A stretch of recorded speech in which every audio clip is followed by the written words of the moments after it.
Este es un Lancia Delta Integrale de Evolution 2 de 1993 y es sencillamente el mejor hot hatch jamás fabricado. Jamás. Y hoy voy a explicarte el porqué. He tomado prestado este Delta Integrale de un espectador aquí en la zona de Baltimore. Y siempre he querido hacer una reseña de uno de estos, pero también quería esperar hasta que apareciera la unidad adecuada. Y esta es la adecuada. Déjame explicar a qué me refiero. El Delta apareció como un hatchback italiano normal en 1979 y a principios de los 80 Lancia decidió fabricar una versión más potente, se llamó HF y tenía 128 caballos. Después llegó el Integrale de 8 válvulas con 182 caballos. Luego el Integrale de 16 válvulas con 197 caballos. Después el Integrale Evolution 1 con 201. Y finalmente el Evolution 2, la última, mejor, más potente y más prestacional versión de este coche icónico. Y no se puede hablar del estatus icónico de este automóvil sin mencionar los rallies.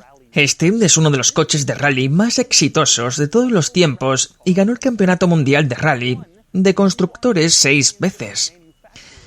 Subaru, que es muy conocido por su equipo de rally, solo lo ha ganado 3 veces en toda su historia. Este coche lo ganó 6 veces en 6 años consecutivos. Y esencialmente, esta era la versión de carretera del increíble coche de rally de Lancia. Tiene tracción total, enormes pasos de rueda ensanchados y otras mejoras de alto rendimiento que os mostraré.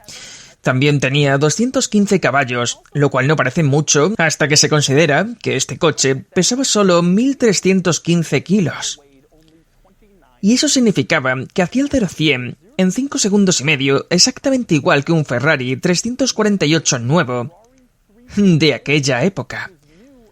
Imaginad, por ejemplo, que un Ford Focus RS hiciera el 0 a 100 en 3 segundos para igualar a un Ferrari 488.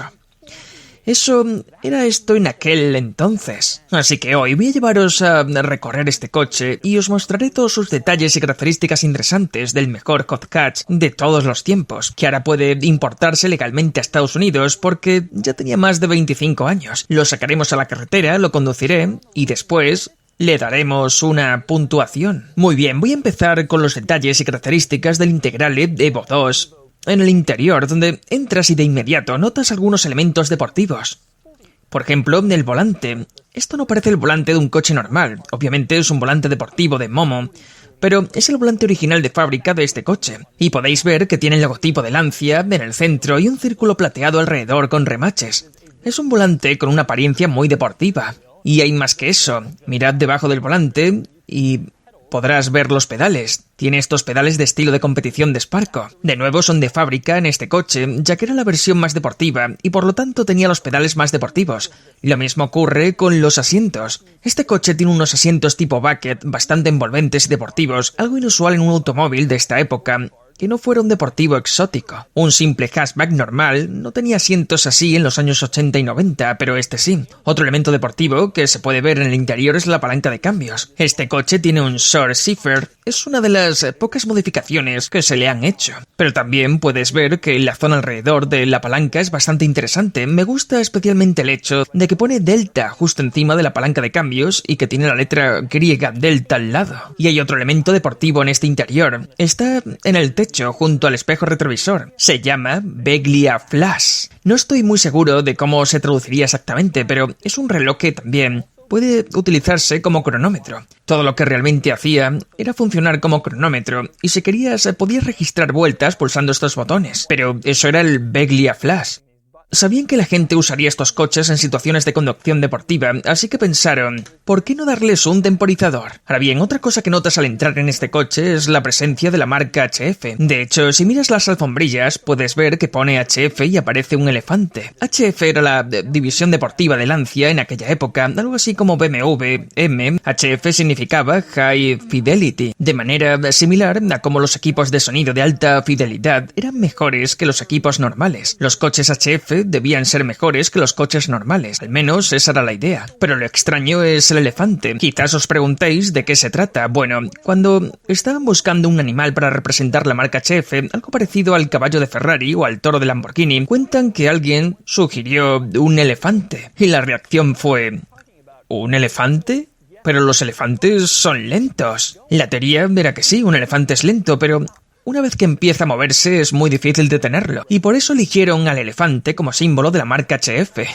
Se puede ver en la alfombrilla del lado del conductor, también aparece en la alfombrilla del pasajero, otro logotipo HF con el elefante, y en la parte superior de estos asientos deportivos delanteros el logotipo HF está impreso junto al elefante corriendo, algo que me parece bastante genial. Pasando a otros detalles y características interesantes del Integrale, quiero comenzar con el cuadro de instrumentos, que es amarillo. Todas las inscripciones aquí son amarillas, algo poco habitual según los estándares modernos, pero bastante común en los coches italianos de la época.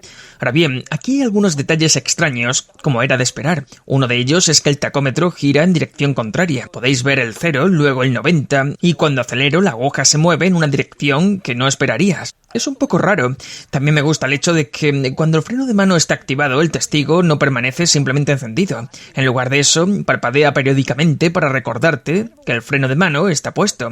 Una decisión algo peculiar, pero así es como decidieron hacerlo. Quiero pasar a la palanca de las luces, que fue tomada del Ferrari F40 porque incorpora una excelente solución de diseño. Giras para encender las luces y normalmente cuando giras una palanca así, el pequeño dibujo desaparece de tu vista. Pero aquí se aseguraron de incluir el símbolo en cada posición del giro, de modo que siempre sabes que se trata de la palanca de las luces y exactamente qué iluminación está activada, ya sean solo las luces de posición o los faros completos. Pasando a la consola central, no hay nada particularmente sorprendente o inusual aquí, aunque sí me gustan los controles del climatizador, son bastante sencillos. Tienes 3 mandos giratorios, a la izquierda puedes cambiar la cantidad de aire, en el centro tienes la temperatura y a la derecha puedes dirigir el flujo de aire. Además hay algunos botones que puedes pulsar para activar la recirculación o el aire acondicionado. Y ahora pasamos a otro elemento interesante, también situado en la parte central, aunque más abajo en la consola central. Tienes elevalunas eléctricos, algo que en realidad era bastante avanzado para un hatchback, incluso para una versión de altas prestaciones. A principios de los 90 pulsabas estos botones y obviamente las ventanillas bajaban. Sin embargo, los espejos son manuales. Para ajustar los retrovisores tienes que estirar la mano hacia la puerta y moverlos manualmente hasta colocarlos en la posición adecuada. Y ocurría exactamente lo mismo con los del pasajero. Tenías que inclinarte completamente hacia el otro lado o pedirle ¿puedes moverme el espejo, por favor? Otro detalle interesante del interior es el uso de alcántara en muchas superficies diferentes. Puedes verlas en los asientos, algo relativamente común y que ya empezaba a popularizarse cuando salió este coche, pero también está por todas partes. El panel de la puerta tiene prácticamente toda su superficie interior recubierta de alcántara y el revestimiento del techo también es completamente de alcántara, lo cual resulta bastante impresionante. Se utilizó muchísimo este material en este coche, algo que no se veía muy a menudo, ni en hatchback ni siquiera en coches deportivos a principios de los 90. Y ya que hablamos del techo, merece la pena mencionar los parasoles. Son unos parasoles bastante normales, sin nada especialmente interesante, excepto por el hecho de que en el lado del conductor hay un montón de escritura japonesa. Se trata de una etiqueta de advertencia en japonés, y está en japonés porque este coche fue vendido originalmente en Japón. El Integrale causó sensación en todo el mundo y la gente lo quería en todas partes, al parecer también en Japón, donde esta unidad pasó sus primeros 25 años de vida antes de ser importada a Estados Unidos. Ahora pasamos a otro elemento interesante de la parte delantera del coche, el almacenamiento. En el lado del pasajero tienes una guantera integrada en el salpicadero. Para abrirla pulsas esta pequeña pestaña de plástico y se abre mostrando una guantera bastante normal. Lo interesante es que justo debajo de la guantera tienes una pequeña repisa en la parte inferior del salpicadero donde en teoría podías colocar objetos si quisieras. También hay una continuación de esa repisa a la izquierda junto al volante donde podrías dejar más cosas, siempre que no te importe que salgan volando durante una aceleración fuerte. Ahora pasamos a los asientos traseros del Integrale. Y enseguida se nota que los pasajeros de atrás no reciben ni de lejos las mismas cosas interesantes que los de delante. En los coches modernos suele haber asientos deportivos delante y otros similares detrás, con logotipos y detalles especiales. Aquí no, en la parte trasera ni siquiera tienes reposacabezas. Y desde luego, no tienes esos asientos deportivos delanteros tan gruesos y envolventes. Definitivamente, la parte trasera no era el lugar donde querías estar en un Integrale. Y para reforzar todavía más esa idea, antes os mostré que los asientos delanteros tienen elevalunas eléctricos, pues los traseros tienen ventanillas manuales, con manivela. Tienes que subirlas y bajarlas tú mismo. Lancia era tan tacaña que ni siquiera instaló 4 elevalunas eléctricos, se quedó en 2. La única otra vez que había visto algo así era en el Dodge Neon SRT4, como una absurda medida de reducción de costes. Y supongo que aquí ocurría lo mismo. De nuevo, la parte trasera no era en absoluto el lugar donde querías pasar el tiempo. Ahora bien, curiosamente, aunque los asientos traseros son mucho peores que los delanteros, Lancia sí dio a cada pasajero trasero su propio cenicero. Está integrado en el panel de la puerta. Abres esta tapa y ahí tienes un cenicero. Así que tienes ventanillas manuales sin reposacabezas, pero se aseguraron de darte un cenicero. Porque esto era Italia a finales de los 80 y principios de los 90. Otro detalle interesante en la parte trasera es que los asientos traseros están tapizados con la misma alcantara beige. Ese mismo material también se utiliza atrás. Y otro elemento interesante que merece la pena destacar aquí es la manilla interior de las puertas. Era la misma que utilizan todos los Delta, no solo los Integrales, pero es una pieza bastante curiosa. Tiras hacia arriba de este pequeño rectángulo de plástico y la puerta se abre. Una solución un poco convencional para una manilla. Otro detalle interesante de la parte trasera es que los asientos se pueden abatir, así que este era un coche relativamente práctico. Tirabas de esta pequeña pestaña para abatir primero la baqueta, después podías plegar el respaldo hacia abajo, ocupando el espacio donde estaba la baqueta, y así obtenías más capacidad de carga en tu Delta Integrale de rally para carretera. Es un detalle práctico bastante agradable. Y ya que hablamos de carga, quiero pasar a la zona del maletero y enseñarla. Pero antes hay un par de cosas interesantes que comentar sobre la parte trasera del coche. La primera es que la zaga es inusualmente ancha. Para ser un hatchback relativamente pequeño, este coche es realmente ancho en la parte trasera. Y creo que la razón es acomodar los neumáticos más anchos que requería el sistema de tracción total y también el propio sistema de tracción total, ya que las versiones básicas del Delta eran simplemente de tracción delantera. Eso obligó a ensanchar el coche, y al ensancharlo también fue necesario añadir pasos de rueda ensanchados. Y este coche tiene algunos de los mejores pasos de rueda ensanchados de toda la historia. Son increíblemente geniales. Hacen que este coche se vea espectacular. Uno de los elementos de diseño más característicos de cualquier coche de los años 80 o 90 fueron precisamente los pasos de rueda del Delta Integrale. Y esos pasos de rueda no eran la única manera de distinguir un Integrale de un Delta normal.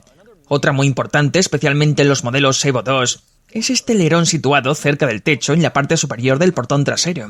Es enorme y además es ajustable. Puedes acceder con una herramienta y regular exactamente cuánto alerón quieres o en qué posición deseas colocarlo, dependiendo de la etapa de rally que vayas a disputar. Es un elemento de diseño muy interesante y también muy característico de este coche. Otra característica distintiva del Integrale es el emblema Integrale en la parte trasera, y es un emblema realmente extraño. Para empezar, es enorme y además es azul y amarillo. ¿Por qué?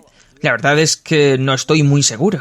Ese no era precisamente un color famoso de este coche, simplemente fue el que eligieron. ¿Por qué está todo en minúsculas? ¿Por qué el emblema es tan grande? ¿Por qué el emblema tiene casi 1 centímetro de grosor? Son preguntas cuyas respuestas quizás nunca conozcamos, pero así era este distintivo. Eso es más o menos un vistazo a la parte trasera exterior del coche. Ahora pasamos a la zona de carga. Tiras de esta palanca y se abre de inmediato, y puedes ver que no tiene un maletero muy grande, es bastante pequeño. No tenía ni idea de lo pequeño que era hasta que lo vi en persona hoy.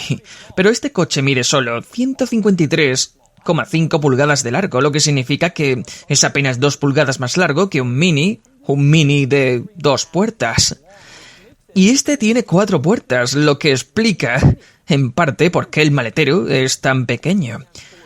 Ahora bien, a pesar de que el espacio de carga ya es bastante reducido, Lancia decidió colocar aquí la rueda de repuesto para hacerlo todavía más pequeño y menos práctico. Pero bueno, al menos tiene rueda de repuesto.